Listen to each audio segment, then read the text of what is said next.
திரும்ப இந்த வல்ல முந்திரிக்காடு விவகாரம் இங்க விசாரணை முறையா நடந்தது. அப்போ உங்களுக்கு அந்த 2 நபர் கமிஷன் வராங்க. சரிங்க தோழர். வல்லத்துக்கு நேரம் விசாரணை பண்றதுக்கு வனத்துறையும் ஊர் பொதுமக்களும் அடிச்சுக்கிட்டு தொடர்பான அந்த விவகாரத்துக்கு வராங்க. அப்போ வரும்போது அங்க பழைய குற்றவாளிகளை உணர்ந்து நிறுத்துறாங்க போலீஸ். அவங்களுக்கு தெரிஞ்ச ஆளுகளை. ஆமா, அவங்க கிட்ட பொய் சாட்சி சொல்றவங்க, அவங்க கிட்ட அடிக்கடி கையெழுத்து போடுறவன், பொய் சாட்சி சொல்றவன், ஒரு குற்றவாளி, இந்த மாதிரி செட் எல்லாரையும் விவசாயம் மாதிரி அவங்க கொண்டாந்து அந்த ஊருக்காரங்க மாதிரி இறக்குறான். சரிங்க. அந்த ஏற்கனவே அந்த ஊர்ல எந்த ஆம்பளையும் கிடையாது, எல்லாம் போயிட்டு வெளியேறிட்டாங்க. இவங்களை ஊருக்கு முன்னே நிறுத்தி, நாங்கெல்லாம் இந்த ஊருக்காரங்க தான், நாங்கள் தான் தப்பு பண்ணிட்டோம், போலீஸ் மேலே எந்த தப்பும் கிடையாது, நாங்கள் தான் போய் வனத்துறையை அடித்தோம் அப்படின்னு இவங்க ஏற்கனவே சொல்லி கொடுத்த மாதிரி இவங்க வாக்குமூலம் கொடுக்குறாங்க. ஆமாம். இப்போ வந்த ஜட்ஜிக்கு இவங்க எல்லாரையும் அடிக்கடி அவரு பார்க்குறவர், சொல்றவர். ஆமாம். இவர் பார்த்தாரு, அவரே கூப்பிட்டு உன் பேர் இதானே, உன் பேர் இதானே அப்படி எல்லாரையும் பேர் சொல்லி கூப்பிட ஆரம்பிச்சிட்டாரு. அவங்க ஆமாங்க ஐயா, நாங்கள் தான் ஐயா, நாங்கள் வெவ்வேறு வழக்குகளுக்கு நீதிமன்றத்துக்கு வந்து. ஆமாம். அப்போ எல்லாரையும் ஒன்றா நிற்க வச்சு அவர் ஒரு புகைப்படம் எடுத்து சொல்கிறார். அவங்க ஒரு ரிப்போர்ட் கொடுக்குறாங்க சுப்ரீம் கோர்ட்டுக்கு. நடந்தது உண்மைதான், மக்கள் பாதிக்கப்பட்டிருக்காங்க, போலீஸ் அத்துமீறி பண்ணியிருக்காங்க எல்லாம் பண்ணி இல்லாத அவங்க ஒரு இதுவும் கொடுக்குறாங்க, அவங்க ஒரு பரிந்துரையும் பண்ணுறாங்க அவங்க. சரிங்க. அவங்க அந்த மக்களுக்கே அங்கே வேலை கொடுக்கணும், அவங்களுடைய கோரிக்கை நியாயமானது. முந்திரி பறிக்க அவங்க இது கேட்குறாங்க, உரிமை கேட்குறாங்க. ஆமாம். அதே பண்ணாமல் இவங்க முந்திரி வாரின்னு வச்சுக்கிட்டு மக்களுக்கு எதிராக வெளியிலேருந்து ஆளை கொண்டாந்து அங்கே வேலை வாங்கினா உள்ளூர் மக்கள் எப்படி சும்மா இருப்பாங்களா? அவங்களுக்கு வாழ்வாதாரம் எதுவும் கிடையாது, அவங்க என்ன எப்படி பண்ணுவாங்கன்னு இவங்க ஒரு இது கொடுக்குறாங்க, ரிப்போர்ட் கொடுக்குறாங்க. அப்புறம் அவங்களுக்கு ஏதோ ஒரு தொகையை அவங்க சுப்ரீம் கோர்ட் அறிவிச்சாங்க. இப்போ இழப்பீட்டு தொகை கொடுக்குறாங்க. ஆமாம், இழப்பீட்டு தொகை கொடுக்கணும்னு தமிழ்நாடு கவர்மெண்ட்டுக்கு ஒரு ஆர்டர் பண்ணாங்க. அது பிரகாரம் அவங்க கொடுத்ததாகவும் பின்னால் சொன்னார், புலவர் சொன்னார். அதன் தொடர்ச்சியாக தான் முந்திரிக்காடு கூட்டுறவு சங்கம் எல்லாம் உருவாக்கப்படுது. இருக்கலாம். அதுக்கப்புறம் அதை நம்ம அதில் அதிக கவனம் எடுக்க முடியும். அதுக்கப்புறம் நாங்கள் அப்புறம் தருமபுரியில் சில வேலைகள்லாம் நம்ம செஞ்சிட்ருக்குறோம். இவர் ஜெயாவுக்கு போய் ஒரு பண உதவி செஞ்சுட்டு வர்றார் தமிழரசு. வேலு குடும்பத்துக்கு, திருப்பத்தூர் வேலு குடும்பத்துக்கு பொருளாதார உதவி. ஏன்னா புலவர் போறாரு பணம் கொடுக்க. சரிங்க. அவங்களுக்கு 3 பசங்க, ஒரு பையன் பெரியவன் விஜயகுமார்னு ஒரு பையன். அவங்க போலீஸ் அடிக்கும் போது அவங்க வயிற்றுல சீராளன்னு அவனுக்கு பேர் வச்சுட்டாங்க. அவங்க எந்த சீராளன் அவங்க வீட்டுக்கு வந்திருந்தப்ப இறந்து போனாரோ அவர் பெரிய சீராளன் 2வது பையன் பேரு. இன்னொரு பையன் பேர் தமிழ் புலி.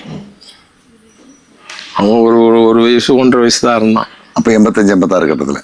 ஆமாம். அவனை தமிழ் புலி உடனே அவன் ரெட் சல்யூட் அடிப்பான். தோழருக்கு ஒரு ரெட் சல்யூட் அடிட்டான்னா உடனே அவன் கை முஷ்டியை ஒத்தி ஒரு இது காட்டுவான். சின்ன குழந்தை, அவன் நடக்கிற குழந்தை, பேச தெரியாத பையன். அந்த குடும்பத்துக்கும் பொருளாதாரத்துக்கு புலவர் போய் பணம் கொடுக்க போறார். அந்த ஜெயாவுக்கு ஒரு உதவி செய்ய போறாரு. அவங்க சொல்றாங்க தமிழரசு வந்தாரு, காசு கொடுத்தாருன்னு. அதை புலவர் என்கிட்ட சொன்னார், தோழர் அவர் போய் பணம் கொடுத்துட்டு வந்திருக்காரு, நானும் பணம் கொடுத்துட்டு வந்தேன், அவங்க ஏதோ ஒரு கடை வச்சு ஏதோ பொழிச்சிங்கம்மா, ஏதோ பண்ணுங்கம்மா அப்படின்னு சொல்லிட்டு வந்தேன்.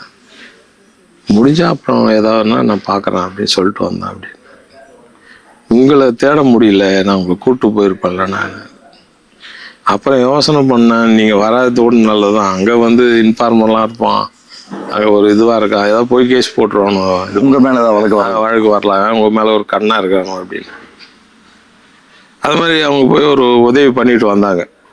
2 பேருமே உதவி பண்ணிட்டு வந்தாங்க அவங்க தோழர்கள் குடும்பத்துக்கு.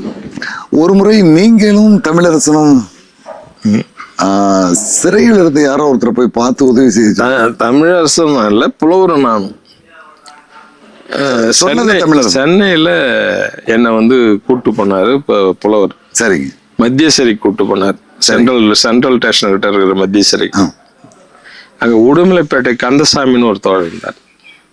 சரி. உடுமலைப்பேட்டை கந்தசாமி சிறையில் இருக்காரு, ஆயுள் தண்டனை கைதியா. அப்புறம் நாங்கள் போய் அங்கே மனு கொடுத்த உடனே அவர் எங்களை பார்க்கறதுக்கு அவர் உள்ளே கூப்பிட்டு வந்தாங்க. ஜெயிலர் கூட இருந்தார். அப்போ வந்து அவர் சொன்னார், அவர் நல்லா விசாரித்தார். சில அவருக்கு தேவையான சில பொருளெல்லாம் வாங்கி போய் கொடுத்துருந்தோம். அவருக்கு பிஸ்கெட்டு, அதில் பீடி எல்லாம் சரிக்குள்ள தேவையான. ஆமாம். அப்போ பீடி வந்து அங்கே அதிகமாக யூஸ் பண்ணுவாங்க. மாற்று முறையில் புலவரே என்கிட்ட ஒரு தடவை என்ன சொன்னார், அங்கே அந்த பாத்ரூம் கக்கூஸ்லாம் ரொம்ப மோசமாக இருக்கும் தோழர், அதுக்காக மட்டுமே நான் பீடி பிடிப்பேன்வார். அங்கே போகும்போது யூஸ் பண்ணும்போது மட்டுமே நான் பீடி பிடிப்பேன், எனக்கு வேற வழி இல்லை, அதுக்கப்புறம் அதை நான் விட்டேன்வார். அது மாதிரி இந்த பீடி கட்டு பிஸ்கெட்லாம் கொண்டு போய் அவர் கொடுத்தோம். அவருக்கு ஒரு 40-45 வயசு இருக்கும் அப்போ. ஆமாம். அவர் தமிழரசனோட ஒரு அனிகிலேஷன்ல பங்கு பெற்றவர் அவர். சரிங்க. எந்த நிகழ்வு தெரியல, அது ஏற்கனவே சொன்னாங்க, அது மறந்துட்டான். ஏன்னா அவரு அவன் வந்து என்ன பண்றான், பிடிச்சிக்கிறான் அவரை, வெட்டும் போது அவரை பிடிச்சிக்கிறான். கந்தசாமியை பிடிச்சிக்கிறான். அவன் அப்படியே அவனுக்கு இதாக இப்போ பிடிச்சிக்கிட்டே செத்து போறான்.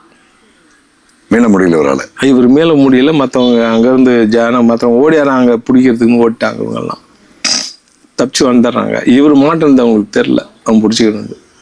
அதில் பிடிப்பட்டவர் தான் அவர். அவருக்கு அந்த வழக்கில் தண்டனை ஆயிடுது. அப்போ அவர் என்ன சொல்றாரு, எந்த லட்சியத்துக்காக எந்த கொள்கைக்காக நான் சிறைக்கு வந்தனோ அந்த கொள்கையும் லட்சியமும் ஒரு துளி கூட நிறைவேறல, அதனுடைய வளர்ச்சி இல்லைன்னு போது நான் எதுக்கு தோழர் என் வாழ்க்கையை வீணா போச்சு. நம்ம லட்சியம் நிறைவே இருக்குது, நம்ம கொள்கை வளர்ச்சி இருக்குது, நம்ம ஒரு பெரிய அளவில் வளர்ந்துருக்குறோம்னு சொன்னால் நம்முடைய தியாகம் தப்பு இல்லைன்னு நான் நினைப்பேன். வருத்தப்பட வேண்டியதில்லை. இப்போ எதுவுமே நடக்கலைன்னு போது எதுக்காக நான் ஈடுபட்டேன்னு எனக்கு கேள்விக்குரியாதுன்னார். அது ரொம்ப வருத்தமானது அவர் சொன்னது. அப்புறம் இருக்கட்டும் தோழர், உங்களை வெளியெடுக்க ஏதாவது முயற்சி பண்ணுறேன். எல்லா தோழர் அந்த இது முடியாத ஆயுள் தண்டனை இது முடியாத என்னை விட மாட்டானுங்க இப்போ அப்படின்னாரு. இருக்கிறது நாங்கள் அதை பற்றி நாங்கள் பரிசீலனை பண்ணுறோன்னு சொல்லிட்டு தான் அப்புறம் அவர் பார்த்துட்டு வந்தோம். அவர் கிட்டத்தட்ட 1 மணி நேரம் அவரை பார்த்து பேசிட்டு வந்தோம். அப்போ அவர் ரொம்ப வருத்தமாக இருந்தார். எனக்கு தூக்கம் வரல, எனக்கு வந்து இதையே நான் நினச்சி வேதனையாக இருக்குது, எந்த பிரயோஜனம் இல்லாத ஒரு போராட்டத்தில் தேவையில்லாத 8 வருஷம் நம்ம சிறையில் இருக்கிறோமே அப்படின்னு. அது வெற்றிகரமான நம்ம ஒரு இயக்கம் இதுவாக இருந்தால் அதை பற்றி நான் கவலைப்பட்டிருக்க மாட்டேன் அப்படின்னு பேசினார் அவர். அதுக்கப்புறம் அவரை பார்க்க வாய்ப்பு இல்லை. அவரை பற்றி நான் மறுபடியும் கேட்டிருக்கேன், இன்னும் வெளியில் வரல, சிறையில் தான் இருக்காருன்னு போல அவர் சொன்னார். இந்த அரியலூர் ரயில் விபத்து தான் தமிழரசன் மீதான ஒரு பெரிய பிரச்சனைக்குரிய காரணமாச்சு. அவரை தேடுதல் வேகமாக அதிகமாச்சுங்க. இது எந்த தூண்டுதலில் இவர் அதை செஞ்சிருப்பார்? அப்போ வந்து புலவரோட ஒரு பெரிய அளவு தொடர்பு விட்டுறார் இல்லை. அப்போதான் வந்து புலவருக்கும் இவருக்குமான இது வந்து இடைவெளி உருவாகுது. இடைவெளி உருவாகும் போது அதை தடுக்கிறதுக்கான முயற்சியில் நான் இருக்கேன். அப்போ 2 பேரை சுமூகமா. ஆமாம். இவர் கூட இருந்த தர்மலிங்கமும் ராஜேந்திரனும் அவர் அப்படியே சொன்னால் அதை அப்படியே நிறைவேற்றணும்னு சொல்கிற ஆளுங்க தான். அதை பற்றி அவங்க பரிசீலனை பண்ணுற மாதிரி எனக்கு தெரியல. அவ்வளோ வேகமாக இருந்திருக்காங்க. கொஞ்சம் வேகமாக இருக்கிறவங்க யாரும் வந்து இது பண்ணுறவங்க இல்லை.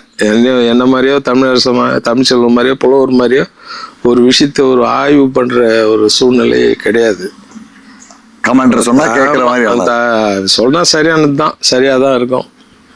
அதனால நாம் உடனே அதை நிறைவேற்றிடணும். அந்த மனநிலை அவங்களுக்கு இருக்குது. அது ஒரு காரணம். அவர் தடுத்து நிறுத்த ஆள் இல்லை. ஏற்படக்கூடிய ஆமா அதிகமா அது அவங்க கூட தான் இருக்காரு. அவரு நம்ம கூட அதிகமா இல்லை. அடுத்தது நாம வெவ்வேறு வேலைகள்ல நம்ம செஞ்சிட்டு இருக்கிறோம். தொடர்ந்து கூட பயணிக்க முடியாது. தொடர்ந்து கூட பயணிக்கிறது இல்லை. ஒரு செய்தியை வந்து அவருக்கு சொல்லணும்னா கூட சரியான சூழ்நிலை இல்லை நமக்கு. அப்போ தமிழரசனை உடனே பார்க்கணுன்னாலும் முடியாது. எங்க தொடர்பு போனா பெரியசாமிகிட்ட தான் போகணும். பெரியசாமியும் ஜெயிலுக்கு போயிட்டாரு. பெரியசாமி நீங்க யாரை கான்டாக்ட் பண்ணீங்க? ஏன்னா இவங்க யாரும் வீட்டுல இருக்கிறவங்க இல்லை. தலைமறைவு. ஆமாம். அதிலே வந்து ராஜேந்திரன் கொஞ்சம் அதிகமாக நம்ம கூட முதல்ல தொடர்பில் இருந்தார். கடைசியாக கூட நான் அவரெல்லாம் இப்ராஹிம் வீட்டில் தங்கியிருந்தோம். சென்னையில் வக்கீல் வீட்டில் தங்கிட்டு அப்புறம் பிரிஞ்சு வந்தோம். நானும் தமிழ்ச்செல்வம், ராஜேந்திரன். அதனால் அந்த இது கிடையாது, நமக்கு உடனே தொடர்புகளுக்கான வாய்ப்பு கிடையாது. அங்கங்க நேரம் புலவரை பார்க்கணும்னா வீட்டுக்கு போகலாம், வீட்டுக்கு இல்லையா எப்படியா இருந்தாலும் நைட்டு வந்துடுவார். அல்லது தகவல் இருக்கு எங்கே போனாலும். ஆமாம், தகவல் ஓரளவு தகவல் இருக்கு. அது நம்மகிட்ட சொல்லுவாங்க. அவங்க வீட்டுக்கு போனால் இது இருக்கும், ஒரு ஆறுதலாக இருக்கும். அந்த அம்மா வந்து ரொம்ப கஷ்டப்பட்டவங்க. புலவருடைய மனைவி வந்து ஒருத்தர் சேலம் ஜெயிலில் இருப்பார், ஒருத்தர் வேலூரில் இருப்பார், ஒருத்தர் சென்னையில் இருப்பார். அவங்க குடும்பத்தில் ஒருத்தர் பாளையங்கோட்டத்தில் இருப்பாங்க, மதுரையில் இருக்கிறாங்கன்னு வச்சுக்கிங்களேன். எல்லாரையும் பார்க்கணும். அவங்க அக்கா வந்து சென்னையில் இருப்பாங்க. இவங்க புறப்பட்டாங்கன்னா அந்த மற்ற 7 பேருக்கும் என்ன தேவையோ அதை இவங்க எடுத்துகிட்டு போவோம். அக்கா. ஆமாம், இவங்க எடுத்துகிட்டு போவாங்க. அக்காவுக்கு என்ன தேவையோ அதை கொடுத்துட்டு அடுத்தது வருவாங்க வேலூரில் வந்து அங்கே யார் இருக்காங்களோ, புலவர் இருக்காரோ, அவங்க பிள்ளை யாரோ இருக்காங்களா, அவங்களுக்கு தேவையான நோட்டு புத்தகம் சில சாப்பிட்ற பொருளுங்க கொடுத்துட்டு அவங்க எதுனா கேட்டிருப்பாங்க இது வேணும்னு. முதல்ல பார்க்கும்போது சொல்கிறத அதை கொடுத்துட்டு அதுக்கு இடையில கூட்டங்களில் கலந்துக்குவாங்க. அவங்க தோழர்கள் கூட்டம் ஏற்பாடு பண்ணுவாங்க. எங்கேயும் போய் அவங்க அந்த விடுதியெல்லாம் தங்க முடியாது. அங்கே இருக்கிற தோழர்களுக்கு இருக்கிற இடம் வந்து ஏற்கனவே சொல்லியிருப்பாங்க அவங்களுக்கு, நீ வேலூர் வந்தால் இன்னாரு பாருங்க, அங்கே போய் அங்கே தங்கிக்க. சேலம் வந்தால் இன்னார பாரு, இங்கே போய் தங்கிக்க அப்படின்னு. அப்போ அவங்க வந்து அந்த கூட்டங்களுக்கு கிட்ட போவாங்க. அந்த காடா வெளிச்சத்தில் இவங்க பேசுவாங்க, எப்படிலாம் இந்த இயக்கத்துக்காக கஷ்டப்படுறாங்கன்னு, தோழர்கள் கஷ்டப்படுறாங்க, மக்கள்லாம் திரண்டு அவங்கள ஆதரிக்கணும்னு பேசுவாங்க. அவங்க இப்போ இவங்க சொல்கிறாங்கல்ல அற்புதம்மாள், அவங்களோட இவங்க ஒரு மார்க்சியவாதி ஓரளவு கிரகிச்சவங்க தான். மார்க்சியத்தை அவங்க அலம்பாள் அவங்க அந்த போல்டாக தான் எல்லாம் பண்ணுவாங்க, வேலைகள் எல்லாமே செஞ்சுருக்காங்க. ஆமாம். ஆனால் அதாவது எவ்வளோ அவங்களுக்கு சிக்கல் எது இருந்தாலும் ஒரு சலனம் இல்லாமல் நம்மளை கவனிப்பாங்க. அவங்களுக்கு 1000 பிரச்சனை 1000 வேலைகள் இருந்தால் கூட தோழர் எத்தனை பேர் வந்தாலும் அவங்க உடனே சாப்பாடு ஏற்பாடு பண்ணுவாங்க, தயார் பண்ணி கொடுக்கணும். ஆமாம். இட்லி செய்வாங்க, அதுக்கு ஒரு சட்னி உடனே கத்திரிக்காய் வதக்கி அதில் ஒரு சட்னி செஞ்சு கொடுத்துருவாங்க. புலவர் நானும் அங்கே இருக்கிறோன்னு சொன்னால் எங்களுக்கு ஒரு கஞ்சி கேட்பார் அவர். புலவர் புழுங்கல் அரிசியிலே பச்சை பயிர் போட்டு ஒரு கஞ்சி ஒன்று செய்வாங்க, கட்டியாக செஞ்சு கொடுத்து தண்ணி ஒரு செம்பு கொடுத்துருவாங்க. அதை போட்டு அப்படியே தண்ணி பிசைஞ்சு ஒரு துவையல் கொடுப்பாங்க. அவ்வளோ இன்பமாக இருக்கும் அது சாப்பிட்றதுக்கு. அவ்வளோ சாப்பிட்ருவோம் நானும் புலவரும். அவர் சொல்லுவாங்க, அவங்க தோழர் முட்டையோட கையில் தொட மாட்டேன் தோழர், என் குடும்பம் வந்து அவ்வளோ பெரிய சைவ குடும்பம், அவங்க ஒரு பெரிய வசதியான பாரம்பரியமான தான். இங்கே வந்து தான் இவங்களுக்காக முட்டையை உரிக்கவே கற்றுக்கிட்டேன், நான் தொடவே கற்றுக்கிட்டேன். இவங்களால நான் எந்த லெவலுக்கு வந்துட்டேன் அப்படின்னா. ஆமாம், அது மாதிரி ஒரு நாள் சொல்லியிருக்கும்போது புலவர் வந்து இன்னைக்கு ஆட்டுக்கறி சாப்பிட்டாகணும். நான் என்ன தோழர் நீங்கள் செய்கிறீங்களான்னாரு. செய்யலாம். அவங்க அன்பு தோழர் செய்வாங்க, நீங்கள் வாங்கி வந்து கொடுங்கன்ட்டு. அன்னைக்கு வேலு வந்திருக்காரு, திருப்பத்தூர் வேலு. ஆமாம், நானும் வேலுவும் ஆட்டுக்கறி செஞ்சு அவர் சாப்பிட்டார். புலவர் அவங்க வீட்டில் சிலர் சாப்பிட்டாங்க. அந்த அம்மா சாப்பிட மாட்டேன், கிட்டே அந்த ரூம் பக்கமே வரல, அவங்க சமையல் ரூம் பக்கமே. இன்னைக்கு தமிழரசன் அவங்களுடைய அந்த குழுவை சேர்ந்திருக்கிற யாருமே பெரும்பாலும் புகைப்படம் எடுக்கிறத அனுமதிக்க மாட்டாங்க, விரும்ப மாட்டாங்க அப்படின்னு இல்லை. நான் ஒரு தடவை சொன்னேன் திருப்பத்தூர் போகும்போது, சரிங்க தோழர் நம்ம ஒரு போட்டோ எடுத்துக்கலாமான்னா. எடுத்துக்கலாம் தோழர், அதுவே உங்களுக்கு ஆபத்தாயிடும்னாரு. சரிங்க, எனக்கு ஒன்றும் பிரச்சனை இல்லை தோழர், அது உங்களுக்கு ஆபத்தாயிடும்னாரு. அது தேவையில்லைன்னாரு அவரு. தவிர்த்துறீங்க. ஆமாம், அவர் எடுத்த உடனே சொல்லிட்டாரு, ஃபோட்டோ எடுக்கலாம், அது ஒன்றும் பிரச்சனை கிடையாது, அது உங்களுக்கு தான் ஆபத்து, எனக்கு ஒன்றும் ஆபத்து பிரச்சனை கிடையாது. என் ஃபோட்டோ போலீஸ் தான் வச்சுக்கிறானே, அப்படின்ட்டார் அவர். நான் அப்போ அப்படி இது பண்ணேன், நான் டக்குன்னு இறங்கி ஒரு ஸ்டுடியோவில் ஒரு ஃபோட்டோ எடுத்துடலான்னு பண்ணேன். அது வேணான்ட்டார் அவர். அதனால உங்களுக்கு பிரச்சனை சொல்றாரு. ஆமாம், நம்ம நலன் கருதியே அவர் வேணான்ட்டார். அது உண்மையும் கூட. அது அந்த கட்டத்தில் அப்படித்தான் இருந்தது. ஆமாம்.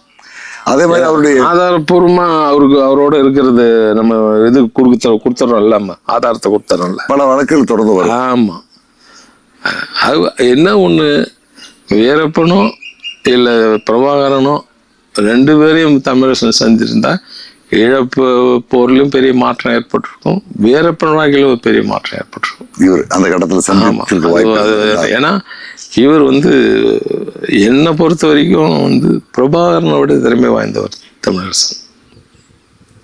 பிரபாகரன் ஒரு இராணுவத்தை ஒரு பிரிகேடியரா ஒரு திறமையானவர். இவர் 2லையும் நிமித்தம் பெற்ற ஒரு தோழர் தான் தமிழரசன். அவருக்கு அனைத்து வசதியும் இருந்தது, இவருக்கு எந்த வசதியும் இல்லாதல்ல. அவருக்கு போராட வேண்டியது இருந்தது, எல்லாத்துக்குமே போராட வேண்டியது.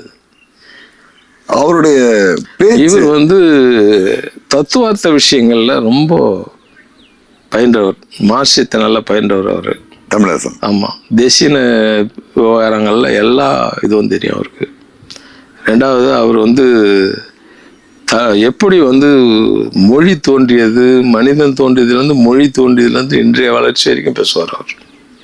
குறுகிய ஒரு மணி நேரத்தில் அதை பேசி முடிச்சுறார் அவர் தமிழரசன். எப்படி எப்படி வியாபார தொடர்பு மூலியமா மொழி வளர்ச்சி, எதுக்கு வியாபாரத்துக்கு எப்படி மொழி தேவைப்பட்டது, அது எப்படி வளர்ச்சி அடைஞ்சதுன்றதெல்லாம் தெளிவா பேசுவார். மனித இன தோற்றம், மொழியின் தோற்றம், மொழி தோற்றம், இனத்தோற்றம், இந்த இனத்தினுடைய வளர்ச்சி.